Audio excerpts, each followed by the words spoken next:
जय जय रघुवीर समर्थ. समर्थ म्हणतात की वर्तमान काळात जगा. जे आपल्या आयुष्यामध्ये जो वर्तमान काळ येतो त्या काळामध्ये आपण आनंदाने जगलं पाहिजे असं समर्थ आपल्याला ते सांगतात. त्या काळामध्ये आपण भूतकाळाचा विचार करून जो आपल्या आयुष्यात आलेला वर्तमान काळ सुद्धा आपण खराब करून टाकतो असं समर्थ आपल्याला ते सांगतात.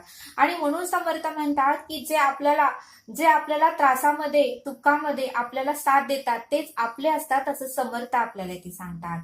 समर्थ म्हणतात की वर्तमान काळात जगा मगच आपला तणाव कमी होईल. वर्तमान काळात जगा मगच आपला तणाव कमी होईल असं समर्थ आपल्याला इथे सांगतात. आणि म्हणून समर्थ म्हणतात की आपण स्वतःला म्हणतो की खूप वेळ आहे, माझं आयुष्य खूप आहे, आता मी माझं तरुणपण आहे, म्हातारपण यायला खूप वेळ आहे, खूप वेळ आहे असं करून आपला आपला वेळ वर्तमान काळ आणि वाया घालवतो असं समर्थ आपल्याला इथे सांगतात.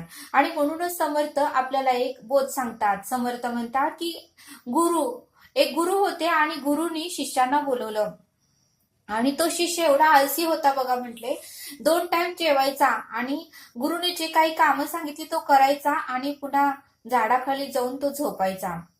एवढं गुरूंना वाईट वाटू लागलं की आपल्या शिष्याचं आयुष्य वाया जात आहे आणि तो 2 टाइम जेवतोय, जेवढं मी सांगतोय तेवढंच करतोय आणि झोपी जातोय, जादाचं काम तर काहीच करत नाही आणि ह्याचं कसं व्हायचं असं गुरुला वाटायला लागलं. त्यावेळेस गुरु शिष्याकडे गेले आणि त्या शिष्याला म्हणाले, हे बघ म्हटले, हा परिसाचा दगड आहे आणि हा तू घे आणि लोखंडाला ह्याला स्पर्श कर, तर लोखंडाचं सुद्धा सोनं होईल आणि तुझं आयुष्य हे आनंदकारक होईल. आणि तुला हा दगड मी 3 महिन्यासाठी देतोय आणि मी येथून निघून जातो आणि 3 महिन्यानंतर मी येथे येणार हा माझा परिसाचा दगड घेऊन जाण्यासाठी. 3 महिन्यानंतर आल्यानंतर मात्र तू असं भरपूर काही सोनं तुझ्याकडे गोळा करून ठेव. त्यावेळी शिष्यालाही आनंद झाला आणि शिष्य म्हणाला की बरं झालं, मी आधीच आळशी आहे, मला काही कष्टाचं कामही नको वाटत आहे आणि बरं झालं गुरुंनी आयता मला परिसाचा दगड आणून दिला. आणि मग मात्र तो शिष्य बघा बाजारात गेला आणि बाजारात गेल्यानंतर त्याने 2-3 ठिकाणी लोखंडाची किंमत विचारली. लोखंडाची किंमत विचारल्यानंतर बऱ्याच ठिकाणी त्याला लोखंड महाग सांगितलं गेलं. म्हणजे त्याला वाटत होतं की खूप महाग सांगतात हे लोखंड, आपण घ्यायला नको, आपण एक 15-20 दिवसांनी लोखंडाच्या किमती उतरल्यानंतर घेऊया. आणि म्हणून तो परत आपल्या घरी आला आणि मग त्याने ठरवलं की अजून भरपूर वेळ आहे, 3 महिने म्हणजे भरपूर वेळ आहे, भरपूर वेळ असं तो स्वतःच्या मनाला सांगत होता. असं करत करत महिना गेलं, पण त्याला एवढं त्या शिष्याच्या लक्षात आलं नाही की आपल्याला गुरुंनी परीस दिला आहे आणि त्या परिसाचा आपण जर स्पर्श केलं तर किती आपल्याला सोनं होईल आणि मग मात्र त्या लोखंडाचं आपण 1 पट पैसे देतोय पण पुन्हा आपल्याला 1000 पटीने त्याचे पैसे मिळणार आहेत हे त्याच्या लक्षातच येत नव्हतं. तो सारखं म्हणायचा लोखंड महाग आहे, ज्यावेळेस स्वस्त होईल त्यावेळेसच घेतो. असं करत करत वेळ भरपूर आहे करत 3 महिने निघून गेले आणि मग मात्र गुरु त्याच्या घरी आले आणि गुरु म्हणाले, अरे बाळा, तू किती सोनं गोळा केलं, माझा परिसाचा दगड घेऊन जाण्यासाठी मी आता आलो. त्यावेळेस शिष्य म्हणू लागला, गुरुदेव मी एकाही लोखंडाचं सोनं केलं नाही. त्यावेळेस गुरु म्हणाले, अरे काय झालं बाळा, मी तुला 3 महिन्याचा कालावधी दिला होता. त्यावेळेस शिष्य म्हणाला की गुरुदेव, मी ज्यावेळेस बाजारात गेलो होतो त्यावेळेस लोखंडाची किंमत मला जास्त सांगितली आणि आज उतरेल मग उतरेल म्हणून मी वाट बघत बसलो, पण लोखंडाची किंमत काही उतरलीच नाही आणि त्याच्यामुळे मी लोखंड खरेदीच केलं नाही आणि लोखंड नसल्यामुळे मी परिसाला स्पर्श कशाला करू, कारण परिसाला स्पर्श हा लोखंडाला केल्यावरच त्याचं सोनं होणार होतं. आणि असं करत करत 3 महिने कधी गेले हेही मला कळालं नाही. त्यावेळेस गुरु म्हणाले की आता काही उपयोग नाही, आता वेळ निघून गेलेली आहे, आता तुझं हे जीवन असंच आयुष्य वाया गेलं म्हटले. आणि ते परिसाचा दगड गुरुनी घेतला आणि गुरुनी त्याला समजावून सांगितलं की बघ म्हणले, तू जर या परिसाचं लोखंड किती जरी महाग असलं असतं, तू घेऊन तू जर त्या परिसाचं स्पर्श त्या लोखंडाला केला असतं तर लोखंड सोन्याचं झालं असतं आणि त्याची किंमत तुला 1000 पटीने मिळाली असते, पण तू मात्र तसा विचार केला नाही. आता काहीही उपयोग नाही, आता 3 महिन्याचा कालावधी गेला, आता हे परीस मी घेऊन जातो. आणि त्यावेळेस गुरु म्हणाले, हे परीस आता मी घेऊन जातो आणि परत मी तुला कधीही देणार, आता हे परिसाचं दगड देण्यासाठी येणार नाही. मग समर्थ म्हणतात की या बोधातून आपल्याला हे शिकायला मिळतं, परिसाचा दगड म्हणजे आपलं आयुष्य. आपल्याला जे काही अनमोल आयुष्य मिळालं आहे ते परीसाचं दगड म्हणजे आपलं आयुष्य आहे. आणि बघा म्हणले समर्थ, आपण म्हणतो की खूप वेळ आहे, आता तर बालपण आहे, आता तर तरुणपण आहे, अजून म्हातारपण यायला वेळ आहे, असं करत करत कधी म्हातारपण येतं हे आपल्याला माहिती नसतं. आणि म्हणून समर्थ म्हणतात की या बोधातून आपल्याला हे शिकायचं आहे, जोपर्यंत आपलं आयुष्य आहे तोपर्यंत आपल्याला सत्कर्म करता आली पाहिजेत, उत्तमाची कर्म करता आली पाहिजे, पुण्याई बांधून ठेवता आली पाहिजे आणि अखंड त्या भगवंताचं नामस्मरण करता आलं पाहिजे आणि या देहाचं आपल्याला सोनं करता आलं पाहिजे असं समर्थ आपल्याला ते सांगतात.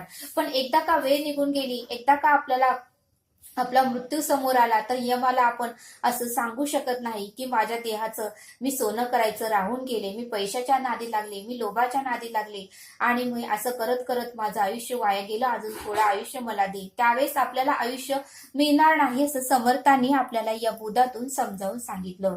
म्हणून समर्थ म्हणतात की जो वर्तमान काळ आहे त्या तो काळ आपल्याला उत्तम घालवता आलं पाहिजे असं समर्थ आपल्याला ते सांगतात. समर्थ म्हणतात की मृत्यूला कधीही घाबरू नका, मृत्यूला कधीही घाबरू नका. जन्म आहे याचा अर्थ मृत्यू हा येणारच आहे. आपण जसे कपडे बदलतो तसा आत्मा हा अमर आहे, तो फक्त शरीर बदलतो, आत्म्याला कधीही मृत्यू नाही असं समर्थ आपल्याला ते सांगतात. म्हणून समर्थ म्हणतात हे सर्व नश्वर आहे, जीवन आहे याचा अर्थ मृत्यू आहे. प्रत्येक जीवजंतू, पशुपक्षी, झाडं, वनस्पती जे काही या पृथ्वीवर जन्माला आलेले आहेत ते एक ना एक दिवस जाणार आहेत असं समर्थ आपल्याला ते सांगतात.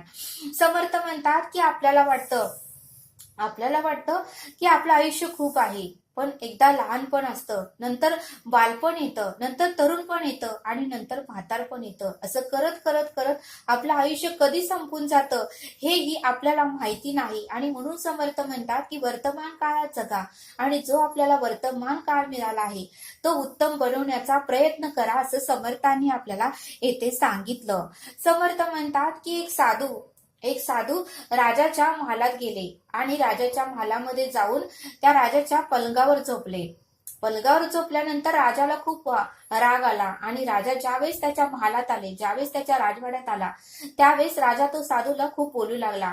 अहो साधू महाराज, तुम्हाला काय कळतं का नाही? तुम्ही माझी आज्ञा घेतली नाही आणि डायरेक्ट माझ्या महालात शिरलात आणि तुम्ही डायरेक्ट माझ्या पलंगावर झोपलात, असं का केलं? तुम्हाला काही कळत नाही का?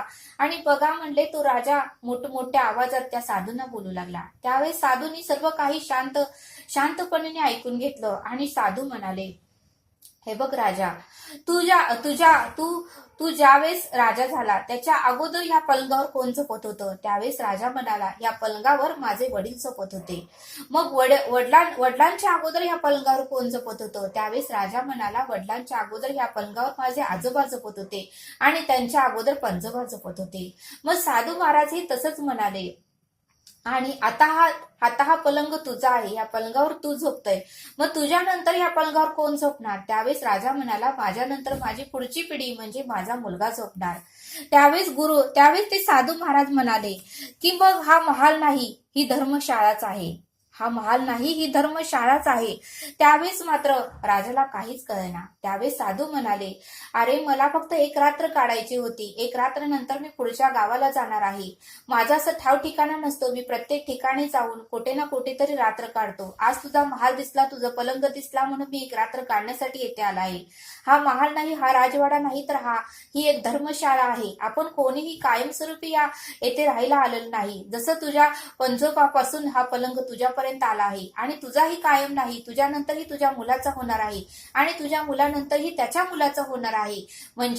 म्हणजे कोणाचंच हे कायमस्वरूपी नसतं, हे फक्त टेम्पररी असतं, परमनंट कुणाचंच येते काहीही नाही. त्यामुळे तू म्हणू नको की हा माझा महाल आहे, हा माझा राजवाडा आहे, हे फक्त धर्मशाळा आहे. प्रत्येक जण येतो, थोडंफार येते, उपभोग घेतो आणि इथून निघून जातो. तसंच मी ही एक रात्र काढली येते, इथे झोपलो, आता उद्या मी इथून निघून जाणार. म्हणजे त्यावेळेस तो साधू महाराजांनी राजाला सांगितलं की हे बघ राजन, ही मृत्यूभूमी आहे, कधी ना कधी तर हे सर्व सोडून आपल्याला जायचं आहे. त्यावेळेस तू एवढाही मोह या महालाचा करू नको, एवढाही मोह या राजवाड्याचा करू नको. हे टेम्पररी जीवन आहे. आपलं हे जीवन संपलं की आपल्याही रेशन कार्डावर आळं होणार आहे आणि आपलं पुढच्या पिढीचं नाव येणार आहे. त्यावेळेस राजाला साधू महाराजांचं बोलणं कळालं आणि राजाने साधू महाराजांची माफी मागितली. मग समर्थ म्हणतात की या बोधातून आपल्याला हे शिकायला मिळतं की आपलं आयुष्य, आपला महाल, आपली गाडी, आपला बंगला हे सर्व टेम्पररी आहे. कोणीही कायमस्वरूपी ते घेऊन येथे राहणार नाही. प्रत्येकाची वेळ आल्यानंतर येथून निघून जायचं आहे. म्हणून समर्थ म्हणतात की वर्तमान काळ जो आहे तो आनंदाने घालवण्याचा प्रयत्न करा.